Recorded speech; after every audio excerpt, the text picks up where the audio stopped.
And welcome to the Subconscious Mind Mastery Podcast. Thomas Miller, shut in here.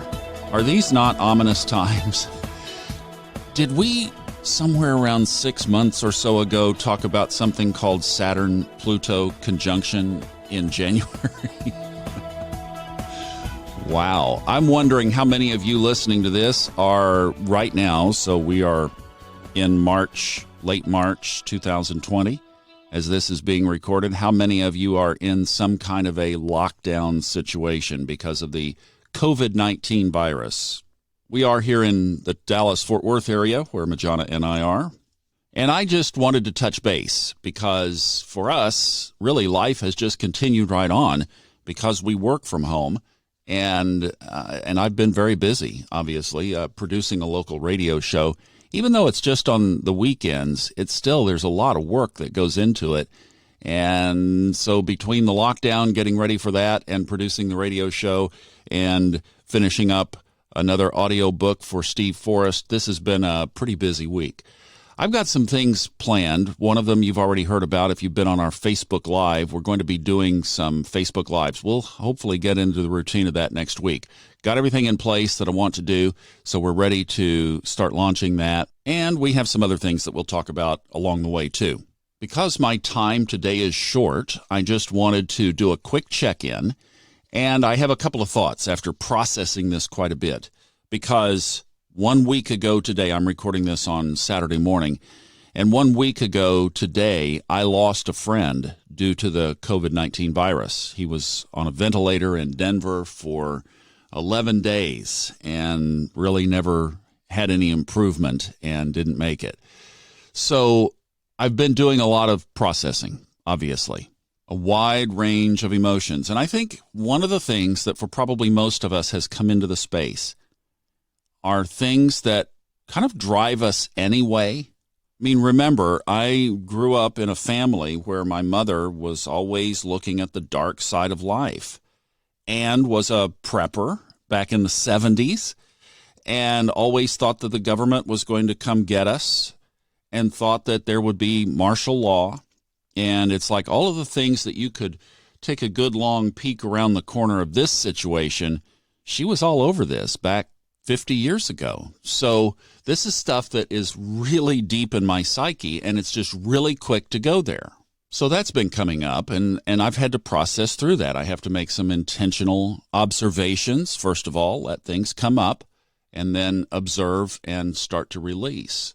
So I think that's one of the keys here is we already have enough on our minds, but I just thought maybe I could bring a little bit of my processing to the table and give you some ideas and hopefully some things that might help you if you're feeling some angst.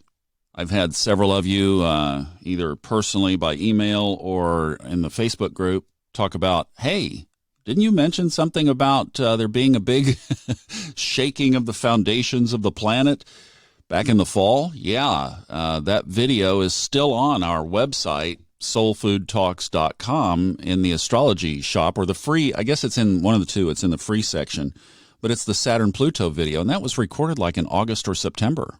I have had the most wonderful thing happen just yesterday.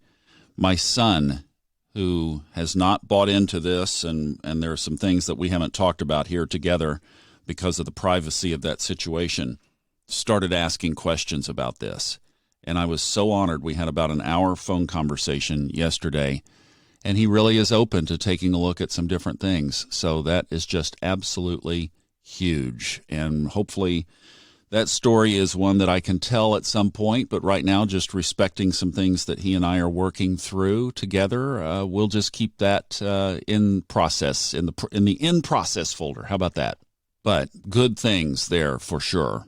All right, so you know kind of the protocol of this podcast is just like I just dump out there where I am with stuff and try to be as real and open and forthright as possible. And one of the things about this kind of a situation, especially because of my past and because of some of the things that I grew up with Mom, my old nature would have been absolutely freaking out over all of this. And you know that I just don't feel that much angst. I mean, I realize the gravity and the severity of what we're up against, but I feel far more peace than angst. And that's just there. I didn't do anything to create it.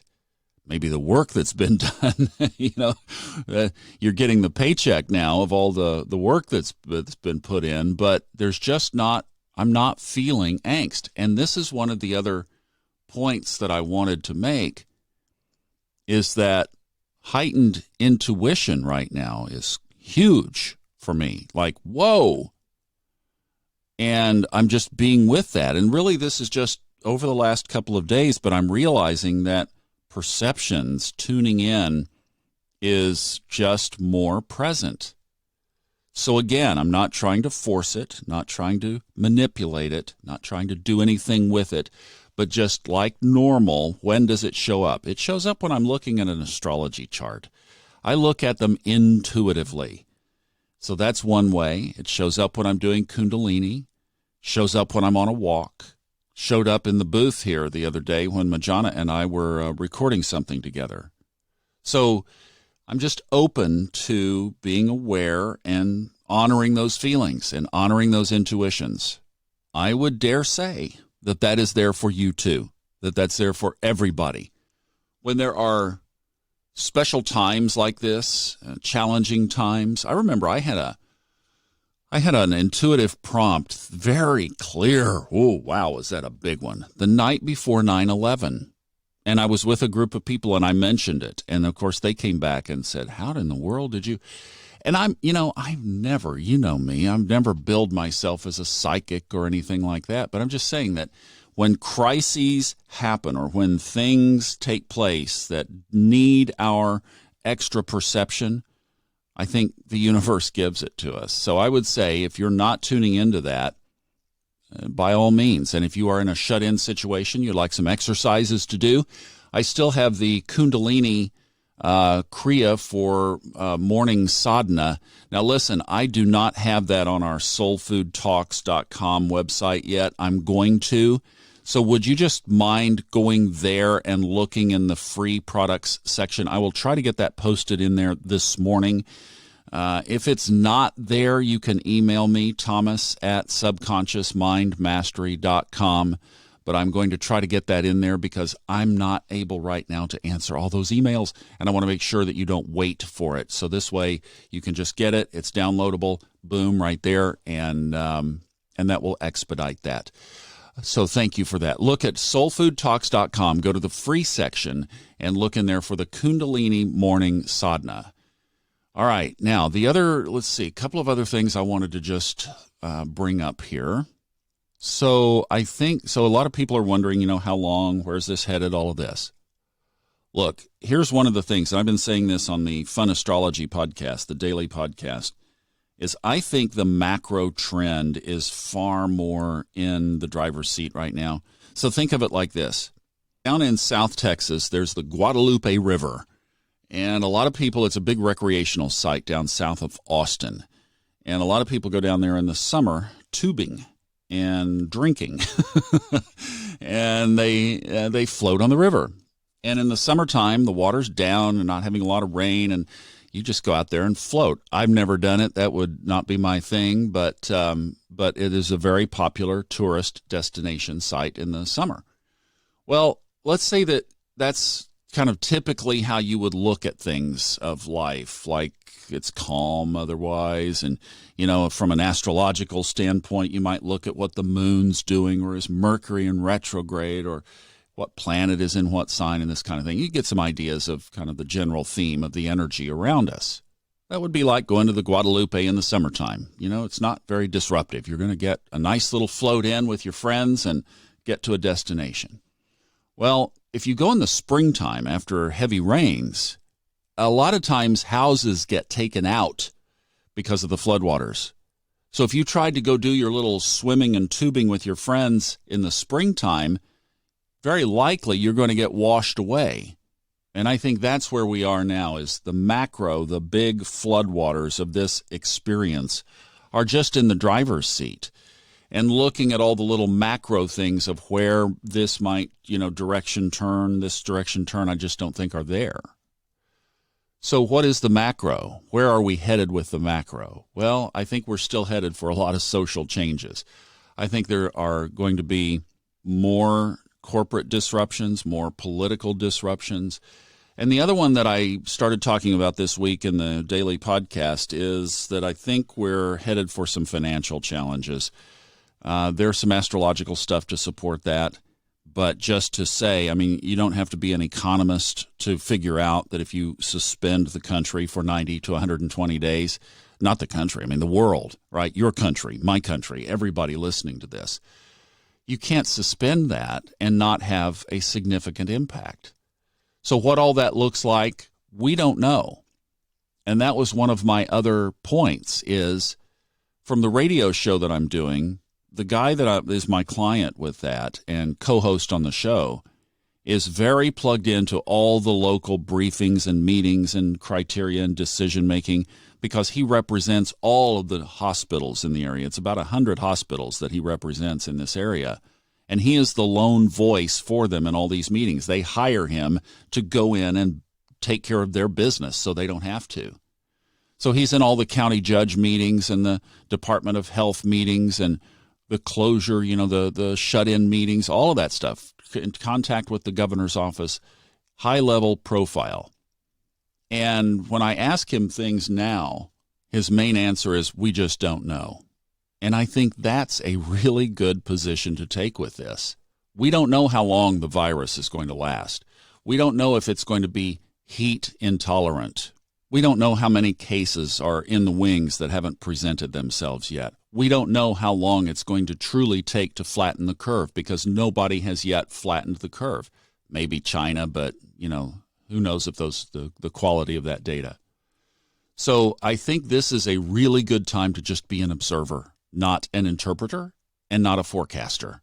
The Guadalupe is flooding. Don't go swimming and just watch the weather and let's see what happens. When the floodwaters go down, we will know. If we get more floodwaters, we will know. But for right now, I think trying to interpret the predictions of when will we be able to go back out and float like normal, we just don't know right now. So the other thing that I think is really prudent, and this is one that I would really drop in your lap, if I had the heaviest weighted of these 4 things that I wrote down to share with you, this would be the heaviest weighted one. Learn something new that can serve you. Don't waste this time. Don't waste it fretting. Don't waste it sitting around. Get exercise, obviously, but learn something. Learn a language. Learn astrology. Learn how to program and design a website. Learn something that you can use either now or later. And maybe it's something that you would normally in your life not have learned how to do. I think that is one of the most valuable things that you could absolutely do with this time, especially if there is some more idle time than normal, is put it to really good use and embrace it to the point of passion around this new thing that you're going to learn.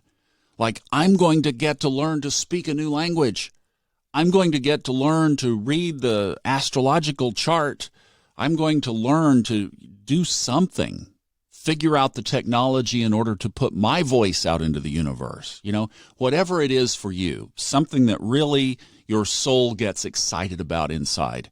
And then put together all the steps that you need to make a really dedicated push to it. I mean, what about even getting a higher degree than your educational level? Have you ever wanted a master's? Have you ever wanted a higher education? And I know that gets into some cost, but there are things you could do. I mean, you could take some junior college credits in your local junior college. I'm sure they're going to be opening this stuff up. So you could get into an online learning course, just anything. I think you get my point. So use the time wisely is the main theme there. All right, I hope these things have helped. We'll be checking back in. If you haven't joined our Facebook group, would like to invite you over there. That's on Facebook, Subconscious Mind Mastery Listeners. And if you'll join that group, then when we come on with these broadcasts that we're going to be starting on a more frequent basis, they will be live there, and we're also going to do them on CastBox. Some of you already listen on CastBox, but if you don't have the CastBox app downloaded, you might want to get that, because when we throw the switch on that next week, you'll be right there and you'll be able to hear us live. There's no registration. There's nothing to buy on it. It's just what it does is it shows there's a tab that's called Livecast, and those are people that are doing live podcasts, and that's one of the things we're going to be doing. So we will see you in very short order. Wanted to check in. Hope you have a good weekend. And this is probably a more shorter-term podcast as we are in these ominous times together. But just sending you my love and support, and I hope that these tips help. And we had no idea until just a few weeks ago what kind of journey we would be on. But it becomes a little bit more relevant than ever to say, enjoy the journey. And that's what we need to do, because as we are in this river that is flowing out of control, all we can do is float downstream. So you might as well enjoy it. Until next time, thanks for listening. I'm Thomas Miller.